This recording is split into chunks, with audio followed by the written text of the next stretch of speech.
Cek bismillah. Insyaallah ta'lim akan segera kita mulai. Diharapkan perhatian kita, ketenangan, kekhusyuan, agar apa yang disampaikan insyaallah bisa diterima dengan baik oleh semua. Assalamualaikum warahmatullahi wabarakatuh. Waalaikumsalam warahmatullahi wabarakatuh. Alhamdulillahi rabbil alamin wa bihi nasta'in ala umuri dunya waddin. Wassalatu wassalamu ala asyrafil anbiya'i wal mursalin sayyidina wa maulana Muhammad wa ala alihi wa sahbihi ajma'in, amma ba'd.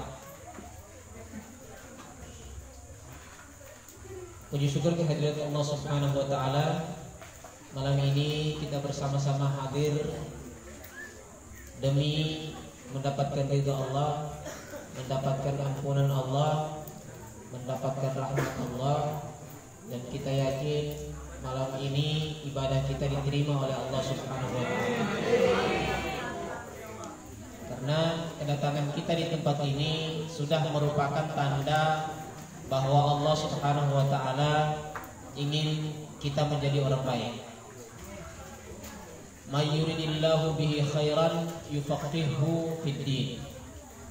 Baginda Rasulullah sallallahu alaihi wasallam bersabda, jika Allah menginginkan hambanya menjadi orang yang baik, sekali lagi, jika Allah menginginkan ada hambanya yang menjadi orang yang baik, yufaqihuhu fid din, Allah akan menjadikannya tertarik untuk memperdalam agamanya.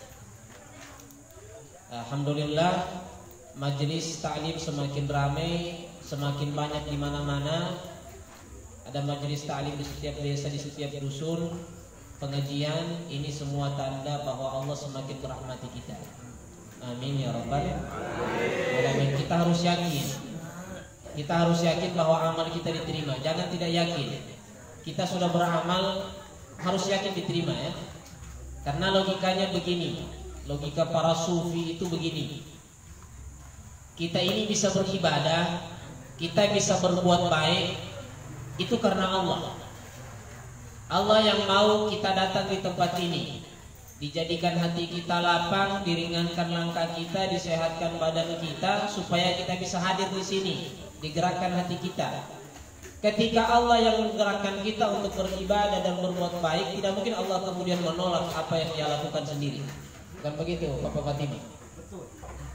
Allah inginkan kita melakukan ibadah. Ketika ibadah itu sudah kita lakukan, tidak mungkin Allah tolak, karena Allah yang menginginkan kita ya. Jadi harus yakin bahwa ibadah kita diterima oleh Allah Subhanahu wa taala. Salat dan taslim adalah ibadah yang tidak putus-putusnya kita ucapkan, kita sampaikan kepada baginda Rasulullah sallallahu alaihi wasallam dengan keberkahan salawat. Semoga hajat-hajat kita terkabul, keluarga kita diberikan kesehatan, insyaallah anak-anak kita menjadi saleh-salehah. Amin. Artinya kalau belum punya anak, semoga cepat kawin insyaallah. Itu maksudnya. Gimana mungkin dikasih anak saleh-salehah belum kawin? Maksudnya dikasih kawin gitu.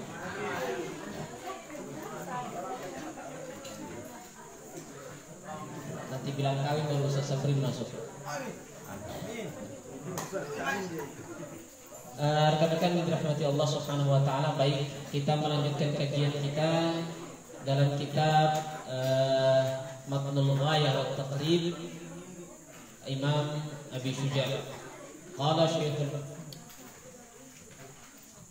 Syekh Musannif rahimahullah taala wa nafa'ana bihi wa bi 'ulumihi fid dharain. Amin radhiyallahu anhum wa ankum. Kitab Taharah, kita tentang masih dalam bab lanjutan dari kitab Taharah atau bersuci. Sebelumnya kita sudah membahas ada 4 jenis. Kita masih bicara tentang jenis air, 7 jenis air.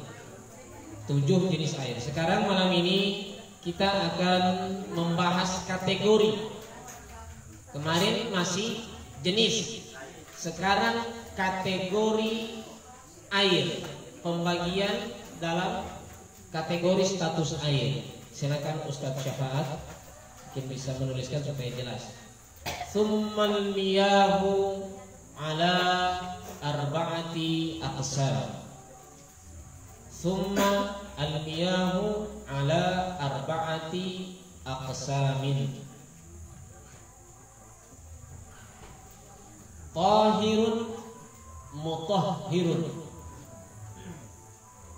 Tahirun mutahhirun ghairu makruhin. Wa huwa al-ma'ul mutlaqu. Tahirun mutahhirun ghairu makruhin wa huwa al-ma'ul mutlaqu. Yang kedua, satu kali ditulis saja supaya tidak sana kemari Ustaz Syafaat menulis. Ghairu makruhin wa huwa al-ma'ul mutlaqu. Kemudian yang kedua, ar-raqmus tsani tahirun mutahhirun. Tahirun mutahhirun makruhun. Tahir mutahhir makruh.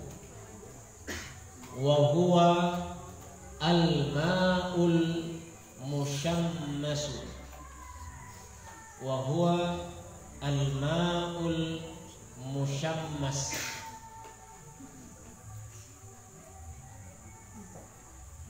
Al-ma'ul musyammas. As-salis, ar-raqam as-salis yang ketiga, tahirun. Ar-raqam as-salis tahirun ghairu mutahhirin. Tahirun ghairu mutahhirin. Wa huwa al-ma'ul musta'malu.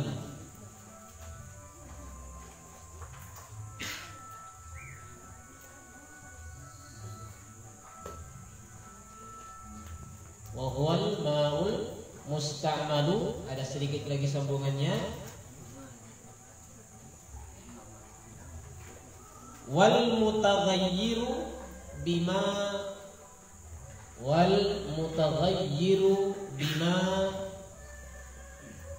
khalatahu minat tahirati. Bima khalatahu minat tahirati. Minat tahirati.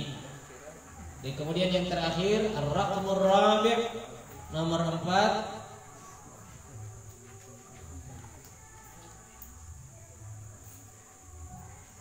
ma'u najisin. Ma'u najisin. Ma'u najisin. Wa huwa allati wa huwa alladhi hallat fihi najasatun. Wa huwa allati hallat fihi najasatun.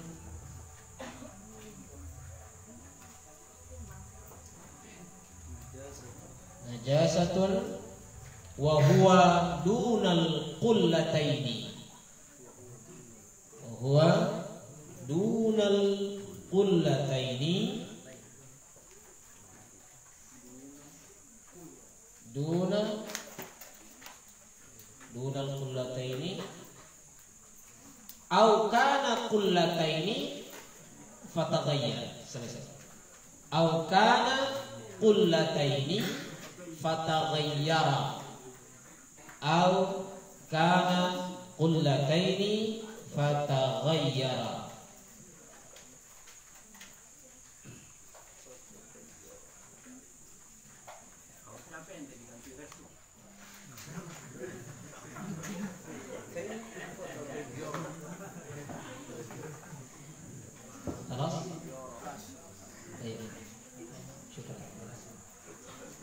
Coba diperhatikan. Pertama, pengarang kitab berkata summa. Summa ini tolong diingat, kita belajar sedikit-sedikit juga bahasa Arab ya.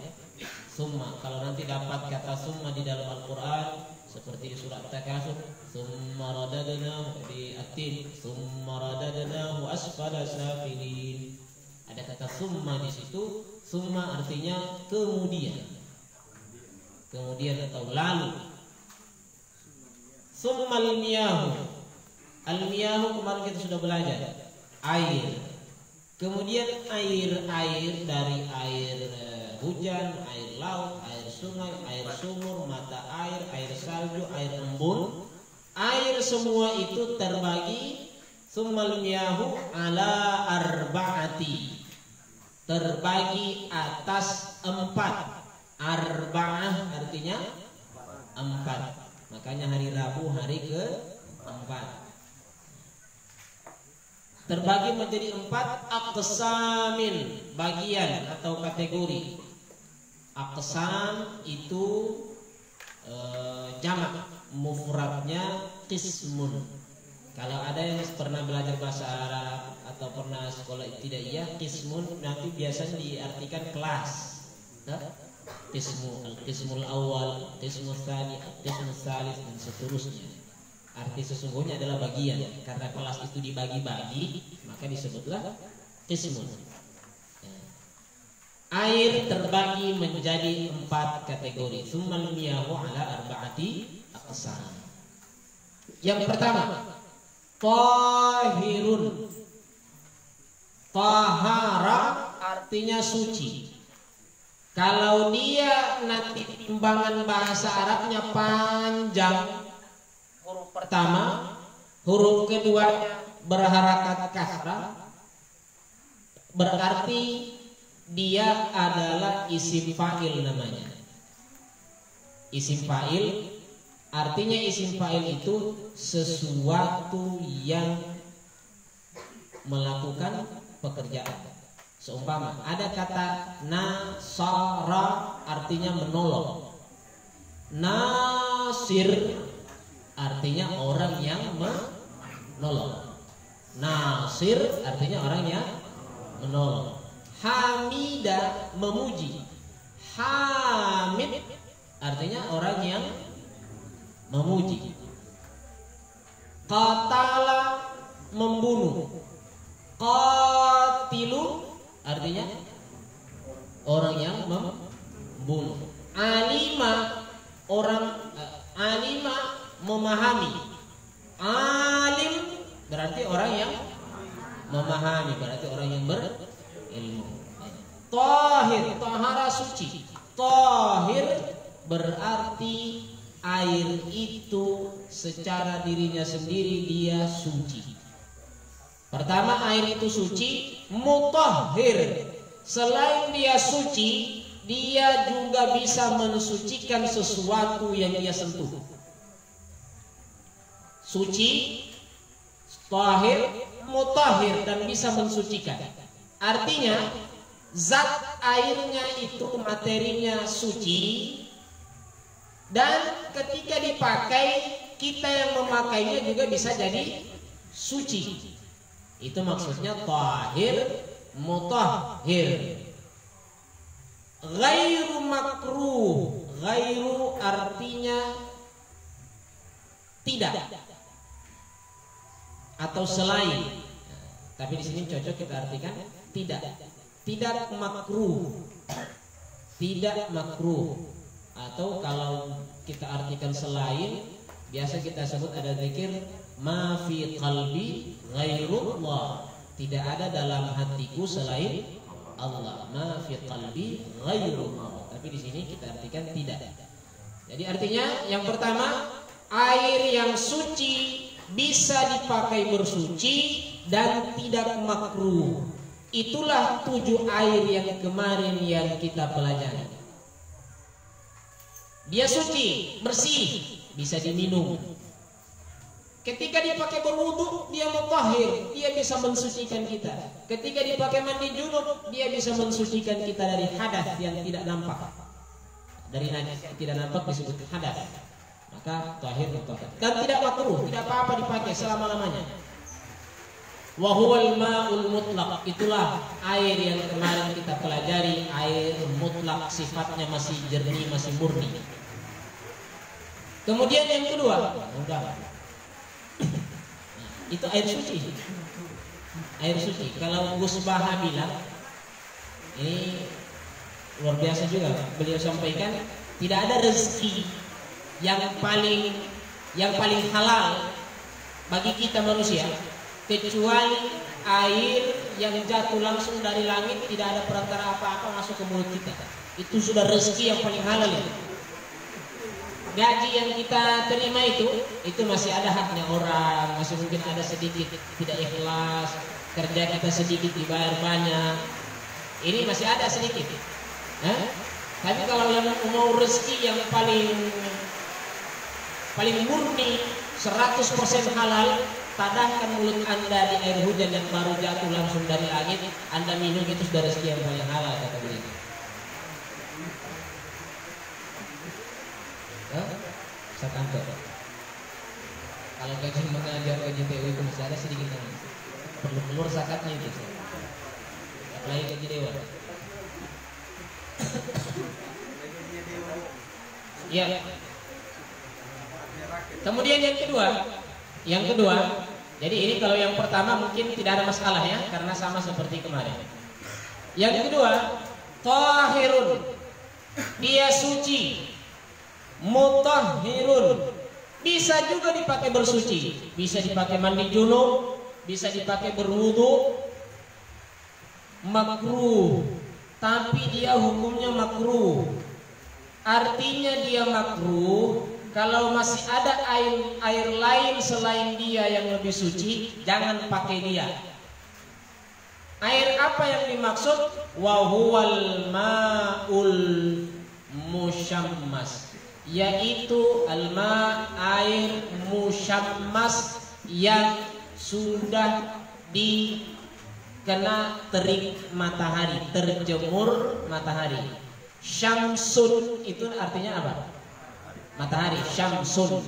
Musyammas artinya terkena matahari. Syamsun. Nama orang Syamsuddin, matahari agama. Kalau Samsun lain. Samsun itu ucapan dari saudara kita yang lain, tapi kalau dalam bahasa Arab nama dia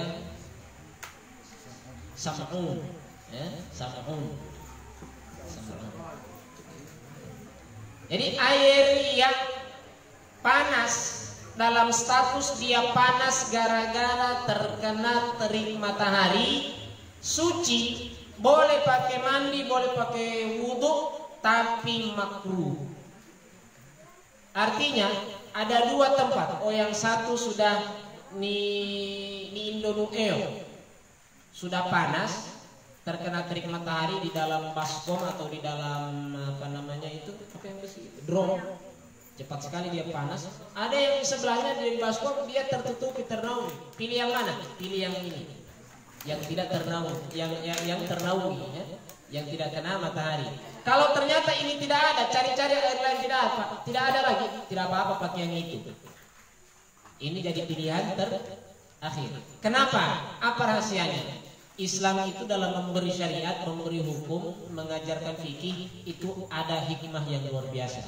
Kenapa? Ternyata setelah diteliti, air yang terjemur matahari secara langsung dan dalam keadaan panas itu yurisul baras. Ini bisa mengakibatkan penyakit kulit, pokok,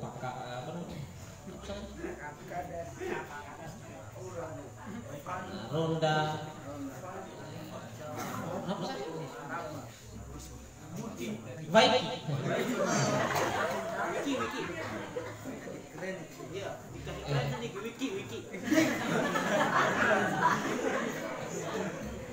Wiki bahasa kerennya. Nah, jadi air itu suci, mensucikan, tapi kalau bisa dihindari dihindari. Makruh itu artinya tidak disukai. Makruh. Kalau ada yang lain pilih yang lain, kalau tidak ada baru ambil dia. Tapi hati-hati. Nah, ini sekarang pertanyaan muncul untuk di poin yang ketiga ini. Yang masih yang kedua ya. Bagaimana dengan air yang panas atau hangat tapi bukan karena kena matahari? Umpama ada yang nginep di hotel. Di hotel itu ada kalau putar ke warna biru itu air dingin, kalau putar ke kanan yang warna merah itu air panas. Tambah ke sana tambah panas. Ambil sedikit saja. Bagaimana kalau air yang itu? Kira-kira apakah statusnya sama dengan air yang terjemur matahari? Nah, atau kita mempane ya mandi junub naranindi, mandi junub naranindi subuh-subuh panas airnya hangat. Apakah sama dengan yang saya maksud yang ketiga ini? Tidak, yang kedua ini tidak sama. Saya ulangi lagi, yang dimaksud yang kedua air yang makruh dipakai hanya air yang panas atau hangat karena terjemur matahari. Kalau karena dipanesi atau memang ada alat pemanas otomatis, gara-gara itu panas tidak apa-apa, bukan termasuk makruh.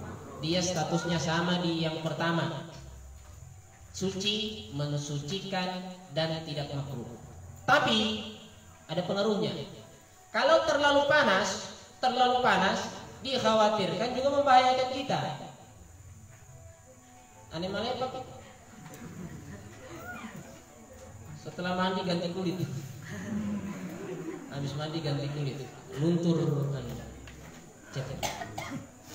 Ini yang dilihat bukan karena panasnya tapi akibatnya ya. Kalau masalah hangat-hangat ruam, panas, hangat-hangat kuku, tidak apa-apa.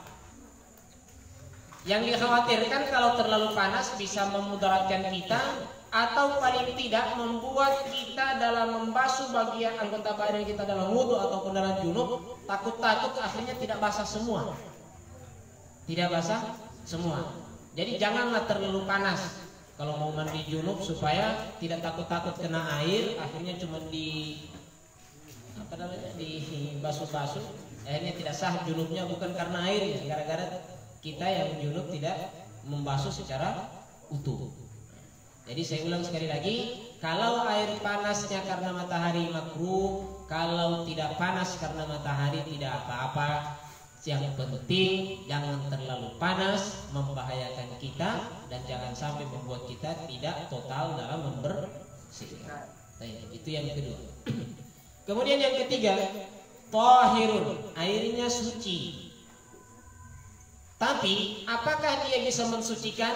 Ghairu mutahhirin, tapi tidak bisa mensucikan. Bagaimana maksudnya?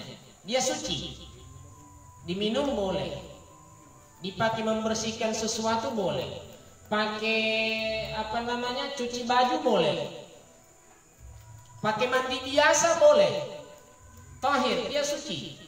Ghairu mutahhir, tapi khusus untuk menghilangkan hadas kecil di wudu, hadas besar di junub, itu dia tidak bisa. Jadi nanti ada air suci boleh dipergunakan untuk yang lain, tapi untuk berwudu dan mandi junub tidak boleh. Air apa itu? Wa huwal ma'ul musta'mal, yaitu air bekas. Air bekas. Contoh. Rasulullah Shallallahu Alaihi Wasallam, sekedar kita tahu, kita masih dalam bulan Maulid memperkenalkan Nabi juga. Rasulullah itu kalau wudhu tidak ada air wudhunya yang rugi. Selalu air wudhunya Rasulullah itu ditadah, nisonggo oleh para sahabat. Diapakan itu? Ada yang minum, ada yang mempergunakannya untuk hal-hal yang lain, tapi untuk dipakai bersuci tidak. Kenapa? Karena itu air bekas, tapi suci. Makanya mereka ambil bekas wudhunya Nabi. Mereka ambil, mereka minum, boleh. Dia tahir, dia suci. Tapi apakah bisa dia gunakan kembali untuk berwudhu? Tidak. Dia hanya cukup minum, mungkin dia simpan, mungkin dia pakai cuci muka lah atau apa. Selain untuk wudhu dan junub boleh digunakan. Ini yang dimaksud air bekas. Bekas apa? Bekas dari mandi junub atau berwudhu. Sekali lagi, bekas dari mandi junub atau wudhu. Artinya, ketika air itu membasuh anggota badan kita, ada hadas kita yang hilang dia buat. Hadas kita itu kemudian teraliri di air itu, maka air itu mengandung hadas, tidak bisa lagi dipakai untuk mensucikan. Lain halnya kalau kita mandi biasa, tidak niat mandi junub, artinya tidak ada hadas yang hilang. Mandi biasa, air itu kemudian tertampung kembali. Apakah itu bisa digunakan? Bisa. Kenapa? Belum ada hadasnya. Seumpama nanti ada orang mandi, Anda lihat, ceprek. Akhirnya kemana-mana air ini. Katakanlah di situ ada satu wadah, kemudian kena di situ. Anda tidak mau lagi wudhu di situ. Lihat, ini sudah bekas dia mandi. Ustaz bilang bekas mandi tidak boleh. Lihat, tanya dulu, Anda tadi mandi apa? Oh, saya mandi biasa. Tidak apa-apa, saya pakai wudhu. Kenapa? Karena Anda tidak berhadas tadi. Adapun kalau Anda berhadas, oh saya tadi mandi junub. Oh, kalau begitu jangan. Karena sudah musta'mal di situ. Ini nanti maksudnya musta'mal ya, bekas yang sudah mengandung hadas, baik hadas kecil maupun hadas besar. Jadi ini karena ini berulang kali ditanya, banyak yang salah paham. Nah, kemudian yang berikutnya yang paling penting kita lihat, biasanya termasuk pertanyaan yang sebelumnya, yang kemarin pada pertemuan sebelumnya, ada kita wudhu kecipratan sedikit saja, air satu loyang. Kita wudhu karena tidak hati-hati, kecipratan katakanlah 1-2 tetes ke sana. Apakah itu berpengaruh? Apakah otomatis satu baskom itu jadi air bekas semua? Tidak. Jadi jangan terlalu ekstrim dalam hal air ya.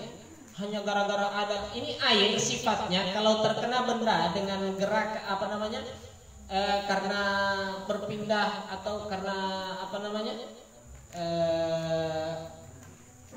ada cipratan, itu air itu pasti ada yang terciprat. Ada yang bahkan halus sekali. Kalau kita biasa di bawah sinar kelihatan itu. Ada yang seperti abu yang halus sekali terbang. Apakah yang begitu kemudian kita katakan kalau kena ke baskom atau ke tempat yang lain itu membuat semuanya jadi musta'mal? Tidak. Jangan terlalu ekstrim. Akhirnya susah nanti kita punya ibadah. Yang dimaksud musta'mal ini, 1 ember air Anda pakai kembali 1 ember. 1 ember itu Anda mau pakai lagi tidak bisa, itu musta'mal. Kalau hanya jatuh sedikit 1-2, tidak ada masalah. Tidak ada masalah. Jangan pakai. Nah. Sekarang status saya kembangkan lagi ya. Kita wudhu pakai tangan. Ketika kita basuh, kita ambil itu air wudhu dengan tangan kita. Katakanlah untuk yang pertama kita cuci tangan, kita kumur-kumur. Tangan kita ini kan sudah basah, kan? Artinya ketika kita ambil lagi ke sana, berarti air yang tadi kembali ke sana karena masih basah. Kita kan kalau habis kumur-kumur kita tidak lap kasih kering lagi dulu, baru ambil lagi, baru hidup kasih kering lagi, baru ambil lagi, tidak kan? Langsung saja, mutataliyat, bersambung. Apakah status air yang melengket di tangan itu adalah air musta'mal yang kembali jatuh ke sana? Tidak. Tidak apa-apa, karena pada waktu itu tangan kita berfungsi sebagai alat penciduk. Palo. Tempat terpantai. Maksudnya gayung. Gayung. Apa gayung?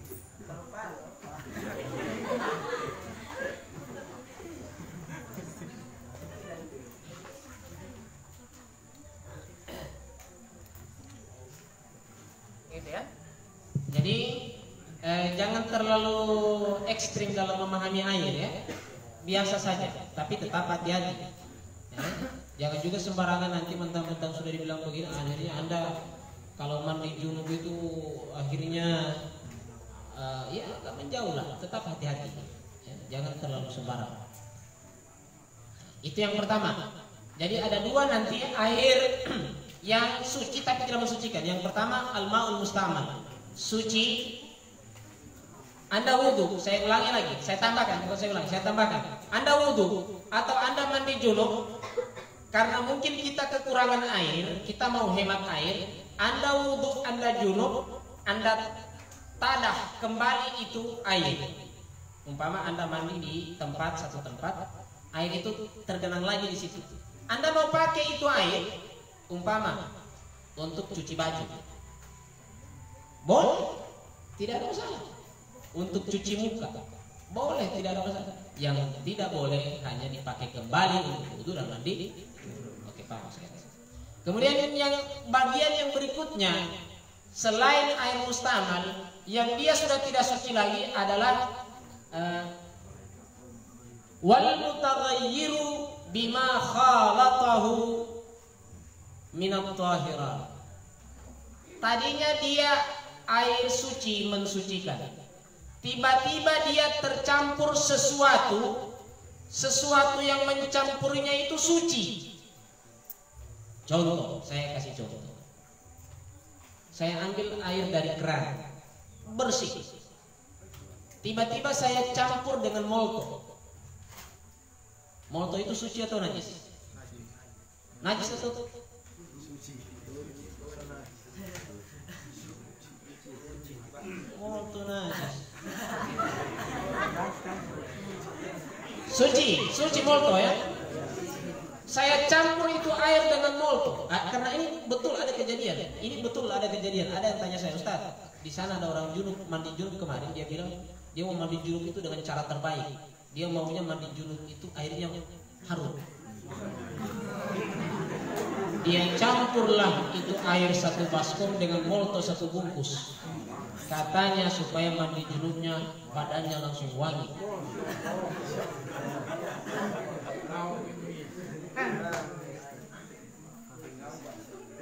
Ternyata itu adalah air yang sudah tidak bisa lagi mensucikan.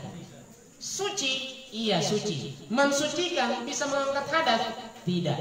Walaupun yang bercampur itu adalah sesuatu yang suci.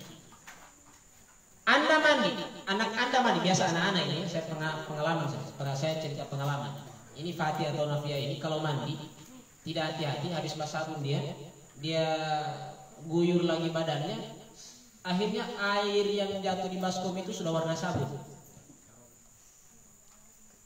Dia tidak mandi dulu, tidak hadas. Yang masuk ke situ sabun, suci. Apakah boleh saya pakai wudhu? Tidak boleh, karena sudah bau sabun, walaupun sabun itu suci. Contoh terakhir, air suci satu gelas saya ambil gula satu sendok, saya aduk-aduk dengan gula, jadilah air gula. Hobinya Ustaz Sapri, dia tidak minum kopi, gula. Air gula, apakah itu suci? Suci. Anda minum. Kalau tidak suci Anda tidak minum. Apakah itu mensucikan? Tidak mensucikan. Tidak mensucikan. Nah, Sebelum ditanya saya jawab memang. Air aqua suci atau tidak? Suci. Mensucikan atau tidak? Mensucikan. Tidak bercampur dengan, dia tidak mustamal kecuali mungkin orang yang bikin di sana butuh dulu baru dia kasih masuk dalam botol itu. Nah, jadi ini suci ya. Suatu saat Anda di mobil atau Anda di mana saja tidak ada Anda dapat sumber air, Anda cuma punya satu botol aqua, mungkin 2 botol lah, 1 botol untuk diminum, satunya lagi boleh untuk Anda pakai untuk wudhu kalau cukup. Jadi apapun airnya kalau tercampur dengan sesuatu yang suci, dia tetap suci tapi tidak mensuci. Oke, jelas. Yang terakhir.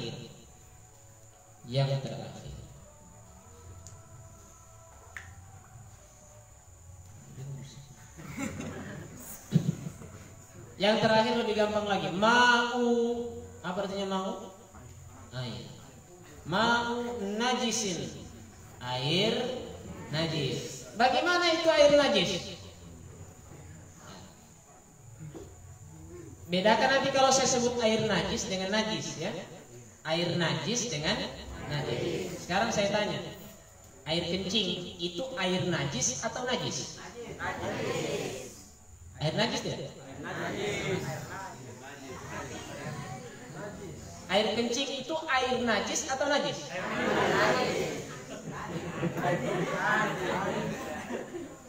Yang betul air kencing adalah najis, bukan air najis. Karena yang dimaksud air najis di sini air yang sudah kena najis. Kalau air kencing memang dia najis, bukan air yang kena najis. Air yang kena najis. Dan air itu dunal kullataini. Tidak sampai 2 kullah. Nah, ini baru kita bicara kullah ini. Ini kita baru bicara kullah-kullah. Kullah-kullah itu penyu. Oh, itu kura-kura.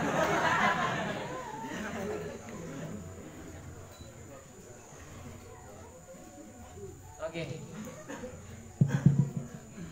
Wa huwa dunal kullatain. Ustaz kata berapa liter itu 2 kullah?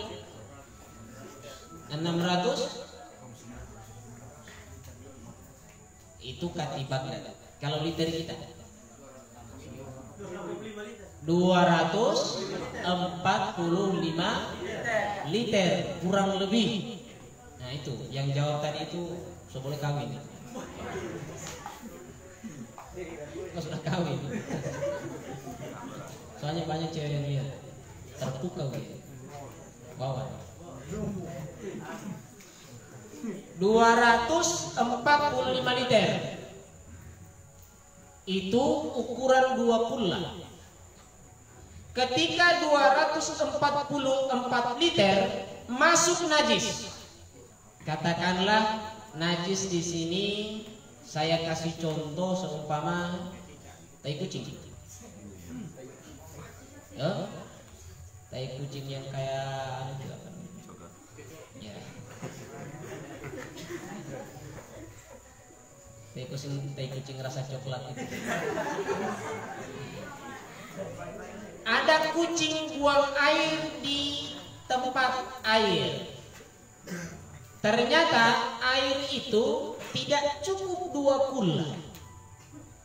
Maka status air itu adalah air najis. Jangan pakai mandi junub, jangan pakai untuk wudu. Kalau untuk minum terserah Anda. Kalau minum terserah. Jangan diminum najis ya. Oke, sekarang saya rubah lagi. Kucing buang air di atas air, ternyata ukuran air itu di dalam air, ternyata ukuran air itu 300 liter. Apakah air itu air najis? Tidak. Tidak ya? Oke. Oke, untuk yang step kedua ini betul. Step kedua betul. Saya lupa. Ada kucing buang air di air yang jumlahnya 300 liter. Kucing yang buang air di situ ada 30 kucing.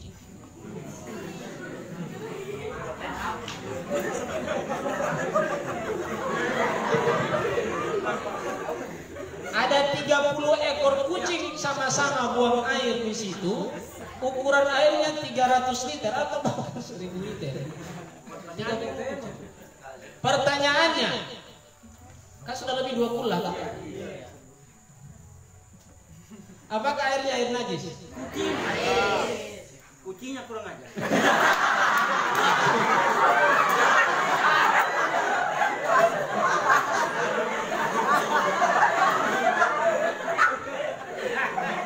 Sebenarnya bukan kucingnya kurang aja.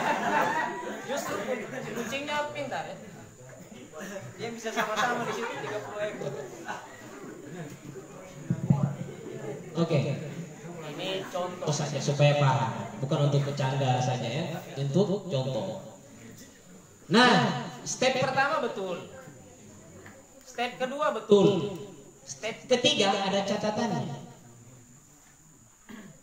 Kalau air itu lebih dari 20, tapi jumlah najis yang masuk bisa mempengaruhi warnanya, rasanya, dan baunya, tetap saja air itu air najis.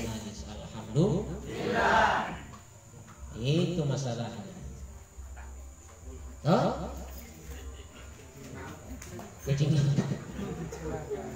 Kucingnya kucing pintar. 30 ekor sama-sama di situ.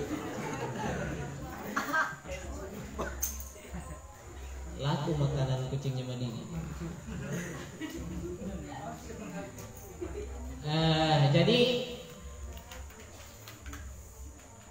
berapapun jumlah airnya, kalau ternyata najis yang masuk merubah bau, rasa, dan warna, maka dia tetap merubah walaupun jumlahnya lebih dari 2 bulan. Jadi pahami ya. Jadi dilihat dulu. Tidak berubah rasanya. Tidak berubah warnanya, tetap warna putih. Rasa-rasa saja. Oh, ini sepertinya ada manis-manisnya. Sudah kelihatan lagi. walaupun banyak lebih dari 2. Tapi sekali lagi saya rubah lagi. Ini terakhir, contoh terakhir. Air 300 liter. Anda mandi junub di situ dengan cara Anda langsung masuk cemplung ke dalam. Langsung cemplung ke dalam. Nawaitu ghusla li rabbil hadatsil akbari fardhu lillahi ta'ala.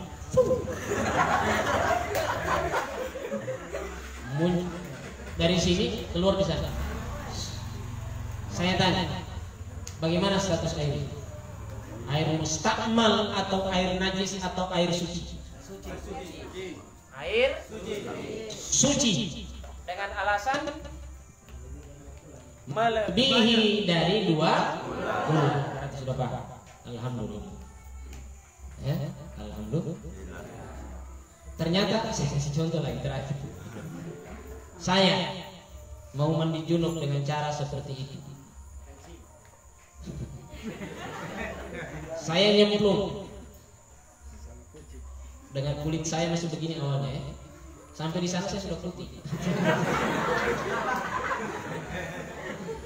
Ternyata air yang saya mandikan itu jadi hitam karena tertinggal di situ. Umpama contoh. Air suci atau tidak? Tidak. Kenapa? Berubah warna. Alhamdulillah. Paham. Oke, saya rasa karena sudah paham. Tapi bagus buat kita, berubah kulitnya kita. Iya. Iya.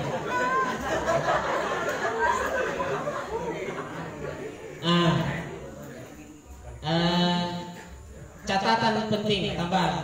Tidak disebut di sini tapi di dalam kitab Fathul Qarib penjelasan dari kitab.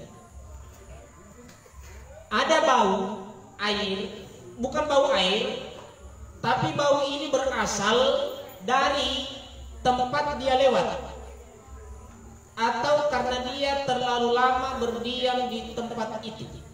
Contoh, air sumur suntik, pipanya pipa besi, dialiri ke pipa-pipa lain, pipanya besi semua. Ketika Anda buka keran, airnya Anda cium, ada bau-bau besi.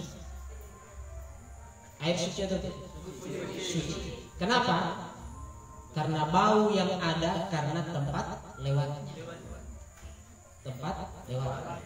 Atau Anda lihat ada air di sumur, air sumur. Kemarin kita bicara air sumur termasuk air suci ya. Timba. Setelah sampai di atas dia punya ember, Anda mau cium bau lumut. Bau lumut. Apa bahasa lainnya lumut? Tailira.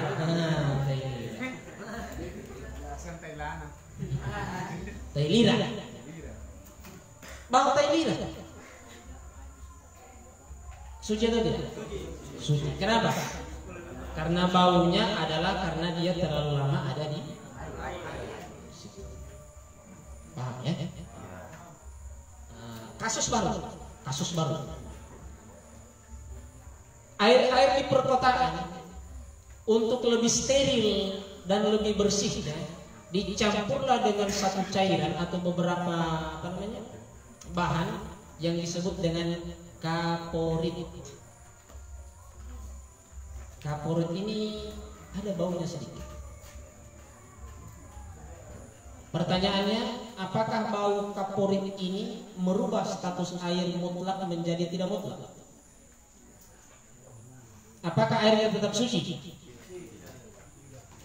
Ternyata menurut ulama kontemporer, karena ini kasus baru dibahas, dia termasuk air suci.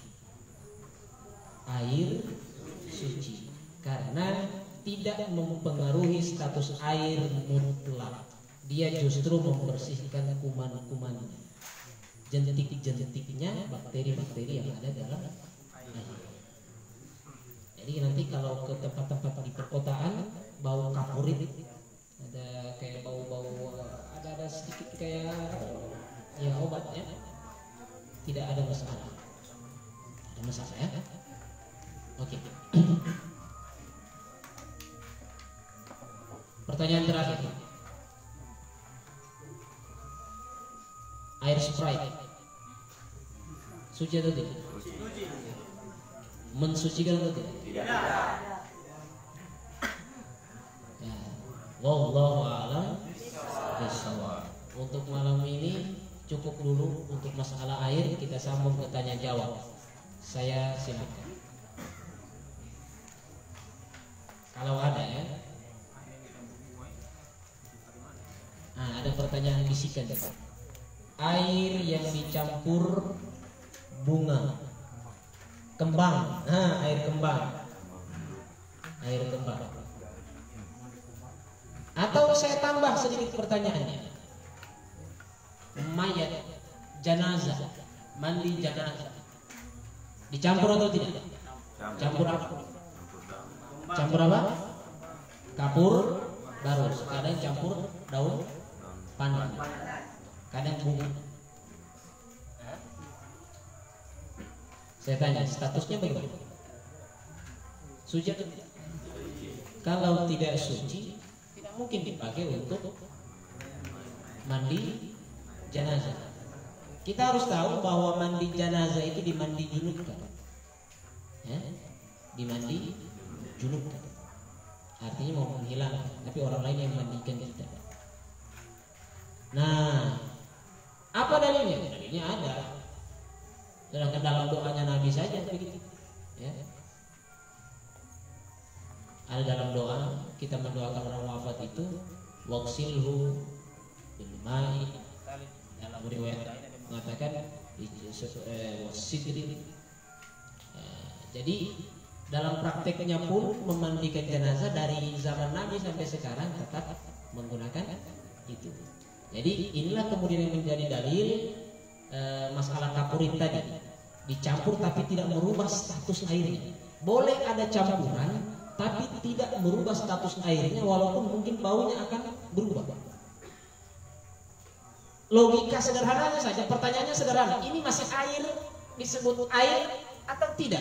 Air mutlak atau tidak?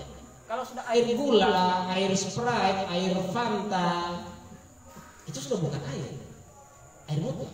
Tapi kalau dibilang air kembang, air yang sudah tercampur kapuri, itu masih air mutlak. Jadi air yang dicampur kembang boleh, asal jangan nanti airnya 2 liter, kembangnya 1 liter. Kembangnya warna merah, setelah dicampur merah semua airnya. Kalau cuma sekedar ini saya tidak Ada masalah ya, masih dalam batas yang wajar. Begitupun kalau orang memandikan mayat itu tidak terlalu banyak juga ditaruh itu dia punya kapur barus atau dia punya air pandan ya, biasa taruh pandan. Oke, ada yang lain? Ya, silakan Ustaz Ardianto. Waalaikumsalam.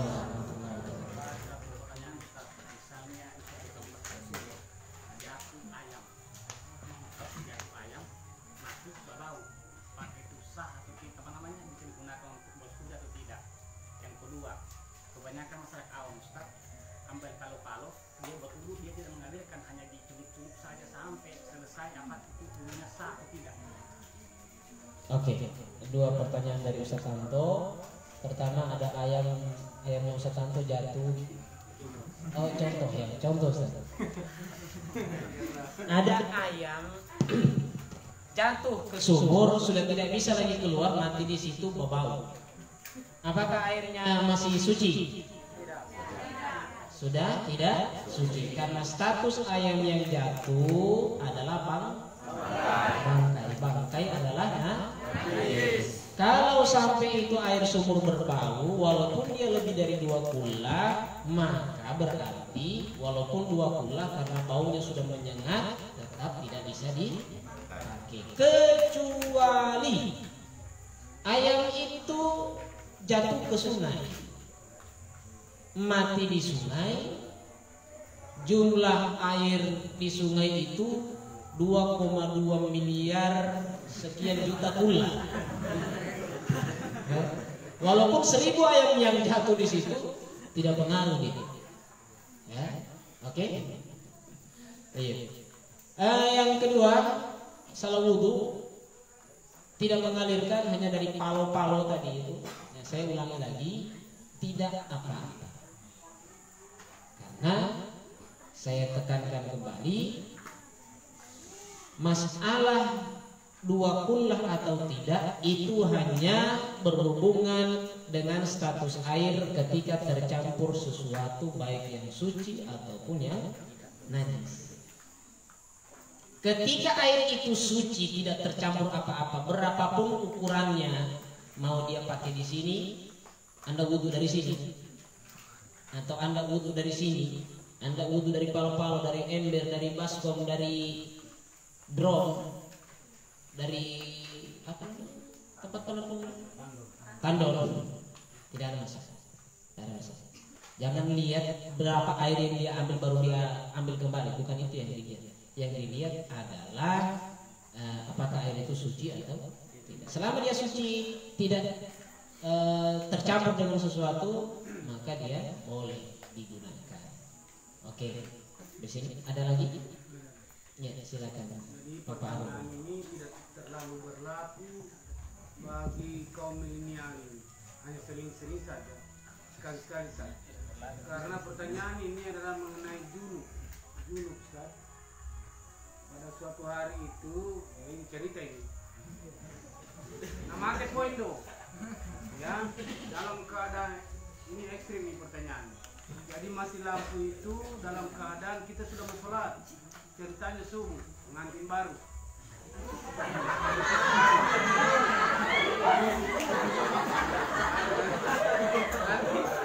Jadi kebetulan ini waktu subuhnya sudah mendesak. Yang yang di rumah itu dia pakai junub karena malu orang kaya, karena dia nafsan. Nama Tepoindo. Nama Tepoindo ini sudah selesai waktu subuh. Pertanyaannya, Lera Ubera itu, bagaimana itu? Mujun belum selesai, nggak balik. Tepoindo. Kira-kira habis mana? Sedangkan kita ini mau nih. Usang bayar subuh. Terima kasih tak. Pertanyaan kasuistis ya. Ya, semua pertanyaan pasti kasuistis.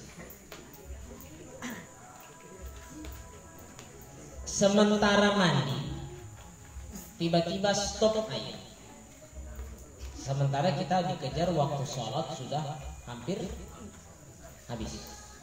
Nah, Kalau kita kembali, bukan kembali ya. Kalau kita nanti pelajari bab tentang tayamum, kita akan mendapatkan satu fakta atau satu aturan bahwa tayamum Anda belum ada usaha untuk mencari air di sekitar Anda 4 penjuru. Rumah kita mati lampu. Apakah saya sudah boleh tayamum? Jawabannya belum. Kenapa? Tetangga ada air. Masjid ada sumur suntik. Di belakang ada keke. Ke sana lagi ada paneki. Haus sakit corona. Masih ada. Artinya ketika hal itu terjadi, berusaha dulu untuk mencari air lainnya. Tapi ternyata sudah cari tidak ada, waktu sholat sudah mau habis, boleh tayamum. Boleh tayamum. Dengan tadi itu sudah usaha cari air, tidak ada didapat, usahanya jangan cuma keliling dalam rumah. Lihat dapur, lihat kamar, lihat keliling kamar 1, kamar 2, ruang tamu, ruang keluarga. Cari di situ, bukan ini maksudnya di sekitar Anda, tetangga, masjid, kemana lah? Yang penting ada usaha untuk keliling cari air. Sudah lakukan itu tetap tidak dapat. Semua mati lampu, semua kehabisan air, ada stok air hanya untuk diminum. 5 menit lagi habis subuh, tayamum boleh. Tayamum boleh mengganti wudhu, boleh mengganti itu solusi. Tapi sekali lagi, bukan untuk menggampangkan, karena untuk kerukhsah, kehal darurat itu harus diukur. Sudah sampai di mana usaha Anda? Atau sudah sampai seperti apa situasi dan kondisi Anda pada waktu itu? Baru Anda boleh kerukhsah istilahnya, keringanan. Ada aturannya. Bukan semata-mata sudah Ustaz bilang kalau tidak ada air sudah tayamum saja, babadak saja di situ. Bukan begitu. Ada syarat yang harus terpenuhi terlebih dahulu. Sudah cari tidak dapat, atau ada air di situ. Ketika ke sana, ada harimau, ada buaya yang sudah lama di darat.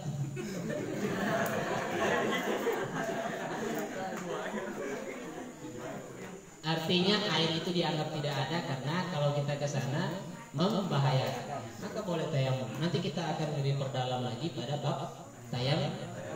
Ada syarat-syarat. Oke. Ada lagi?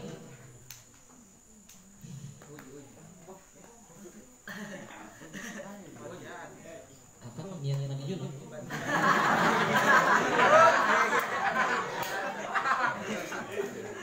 Ada pertanyaan dari online. Pak Ustaz. Di saat keadaan darurat, contoh ada kejadian gempa bumi. Di saat itu ada seseorang yang belum sempat mandi junub, lalu dia masuk ke dalam masjid dan ikut sholat. Apa sholat? Ini Ustaz Pandel ini bicara pengalaman. Karena sudah ketakutan,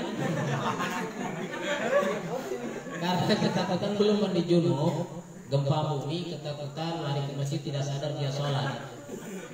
Apakah sholatnya sah? la yaqbalullahu salata bighairi tahur. Allah tidak terima secara syariat salat yang tanpa bersuci, berwudu, bersuci junub atau jenet. Salatnya tidak sah. Tapi apakah dia dimaafkan dalam kondisi seperti itu? Iya, dimaafkan. Ma'fu. Karena dia sudah melakukan pelanggaran sebenarnya. Masuk ke masjid dalam keadaan junub. Sudah sholat tanpa wudu, tanpa junub. Walau mungkin sholatnya pakai celana pendek karena tidak sadar lagi, Pak.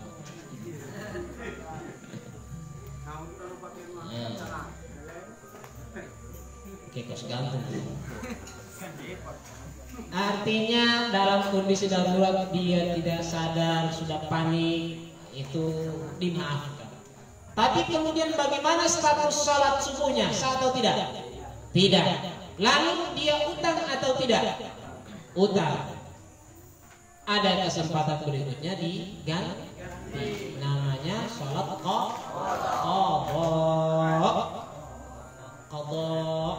Diganti. Saya sudah sholat, iya tidak sah sholat, ganti. Begitu ya.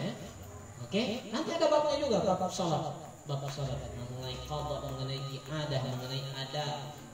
Ya, kemarin katanya ada yang ceramah, katanya kalau jadi imam itu niatnya jangan cuma imaman, tapi harus adaan juga. Jadi orang bingung, tanya orang bingung ya. Nanti kita jawab insyaallah. Ya. Yang jelas selama apa yang kita praktekkan selama ini tidak ada yang salah. Tidak usah disalah-salahkan kalau cuma pendapat pribadi. Oke, saya rasa cukup barangkali karena jamaah kita mungkin banyak yang tidak kuat begadang ya. Termasuk saya, maaf saya baru datang dari Poso, datang dari Poso. Seharian saya bawa mobil dari Poso. Makanya saya agak kurus malam ini. Kurus memang. Oke, terima kasih banyak. Kita tutup pertemuan kita pada malam hari ini dengan membaca salawat taj, sambung dengan Rabbana Tarafna dan kafaratul majlis. Bismillahirrahmanirrahim. Allahumma salli wa sallim ala sayyidina Muhammad sahibit taj wal mi'raj wal buraq wal alam wa dafi'il bala wal waba wal marad wal alam jismu mutahharun muharramun munawwarun wa ismuhu maktubun marfu'un mawdu'un ala Allahi wal kalam syamsid duha badrid duja nuril huda misbahus sulam abil qasimi sayyidil qawlain wa syafi'il thaqalain Muhammad ibn Abdillah sayyidil arabi wal ajam nabiyul haramain mahbubun inda rabbil masyriqain wal maghribain ya ayyuhal mustaquna li nurihi jamalih sallu alaihi wa sallimu taslima Allahumma salli wa sallim wa barik alaihi wa ala alihi ya Rabbana tarafna bi annana tarafna wa annana asrafna ala ladha ashrafna fatub alaina tauba tanzil kulli hawba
Shalla wa sallam Rabbi alaihi antal habbi wa alihi wa sahbihi adada tasyir suhbi walhamdulillahi fil bari wa tanahi hamdan kasiran da'i mahabatin nasai wa sallallahu ala sayyidina Muhammad walhamdulillahi rabbil alamin subhanakallahumma wa bihamdik asyhadu an la ilaha illa anta wa nastaghfiruka wa atubu ilaik wa assalamualaikum warahmatullahi wabarakatuh.